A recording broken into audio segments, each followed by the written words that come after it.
This week, we've got a sneak peek at a new flex saw unlike anything you've ever seen before. Plus, Todd picks the best gloves, and Robolard's merry men pick the best jigsaw.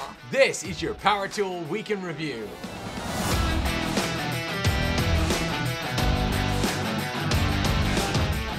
Today's episode is brought to you by Ohio Power Tool, Pro Tools, Pro Service at the best prices at ohiopowertool.com.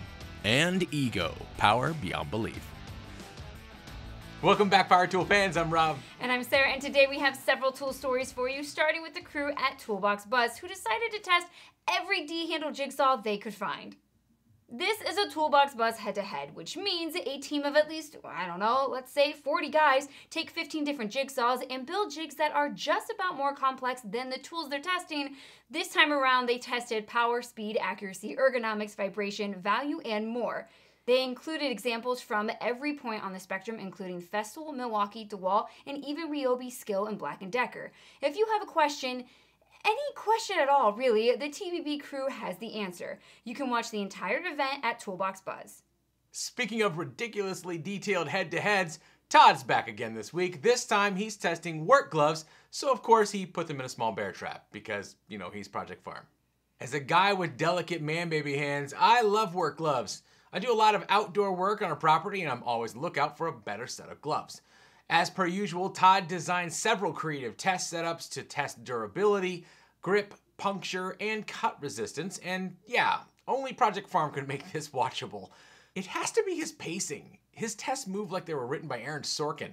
Anyways, we get to see brands like Milwaukee, Mechanics, Carhartt, VGO, Ironclad, and more, so before you buy your next set of work gloves, head on over to Project Farm. Just a few weeks ago, Makita announced that they're choosing to raise the X-Lock flag alongside Bosch and added the system to a new group of grinders. And fortunately for us, Tim over at Shop Tool Reviews got his hands on one. This is the Makita XAG26 18-volt brushless grinder, and it's now easier than ever to swap out your grinding wheels, flat discs, and carving tools thanks to the adoption of the X-Lock system. We've featured X-Lock before on the show. It was developed by Bosch, who decided to make the design available to anyone who wants it, and of course is willing to pay for it.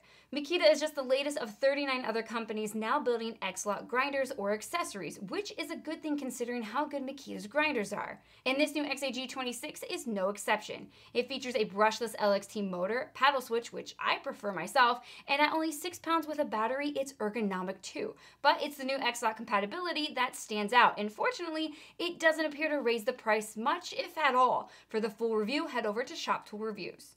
It's time for Tool Talk, guys. Last week, we asked you to let us know if Makita's roadmap for their new XGT 40 and 80 volt line of tools made sense to you.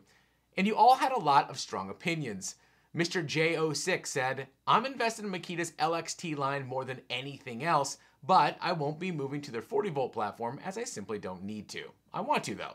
And immediately 2 other commenters agreed. Albert Giaquinto, there's no possible way I'm pronouncing that right, said, I think it's a smart play from Makita to offer the different platforms instead of forcing their clients to change to a power level that they may not need.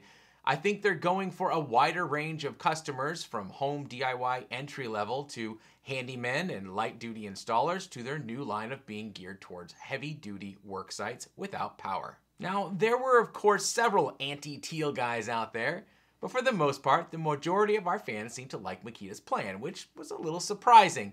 Now we just need to see if their LXT platform can survive the growing onslaught of cheap knockoffs that are becoming more prevalent every day. But we'll save that for a future Tool Talk. So today we're going to talk about Flex. Unless you haven't been on social media for a week, you likely know that Lowe's accidentally posted a Flex multi-tool kit early on their website. For context, Flex hasn't even officially revealed any of the tools yet, but hey, no worries. Lowe's can just cancel the orders and never mind, they ship them. As you can see behind me, we have them too. Like several other power tool content creators, we got them early, but we're not allowed to show them to anyone or talk about them until after the April 12th launch event. That was until Lowe's screwed up, at which point we were told we could show you the tools, but not reveal any stats or run tests, so there they are. But Sarah and I weren't satisfied with that. Despite not leaving our compound for the last year, Flex allowed Sarah and I to make a special one-day round trip to Chicago for a highly controlled, socially distanced peek at the entire line. For a few hours, we had the pleasure of running many of the same tests they're going to show you in their launch video on the 12th. We also got our hands on each tool and were allowed to try them all out. With all that said, I asked Flex if we could show you the one tool that really had us in awe, and they said yes. So, this is the all-new Flex inline circular saw. It has a standard 6.5-inch blade, but that's where the normal stuff ends. As you can see, the saw is not a right or left-hand saw. The motor, handle, and battery are all perfectly in line with the blade, making it easy to see from either side. Here it is next to their 7.25-inch standard circular saw. Look how skinny that thing is. I got to use it too, and it was which we have to bleep because I'm not allowed to tell you yet. I can't tell you any of the stats, but since you can see it, I want you to look real closely at something. They moved the motor behind the blade and connected it with a belt drive. With the thickness of the motor no longer on the blade axis, you can now move the center of the blade closer to the plate, giving you crazy cutting depth with a 6.5-inch blade. I accidentally held that square up to the board I was cutting through, so, don't look too close. But what I can tell you, did you know an M18 7.25-inch circular saw's cutting depth? Yeah, 2.5 inches. Interesting. They told us this saw has been an internal passion project for well over a decade, but it took a new line of tools aimed at the top of the class and backed by a private company with leaders who are idealistic, visionary, and dedicated not just to the performance of the tools, but to the performance of the tradespeople they're building those tools for. This was just one of the amazing innovations they showed us, and every time we asked about the future, it seemed to boil down to something like this. If it currently comes in red, they're gonna make a better one. So this week, while we wait for the April 12th launch, I want to ask you guys this question. If you had the insane resources that they have at Flex, and you were designing your own roadmap, where would you go next? After your initial line of power tools, do you go into specialty tools like for HVAC, plumbing, or framing? Or what about building a proper competition to pack out? I want to hear it in the comments below, and I'll look for you guys at the live stream on Monday.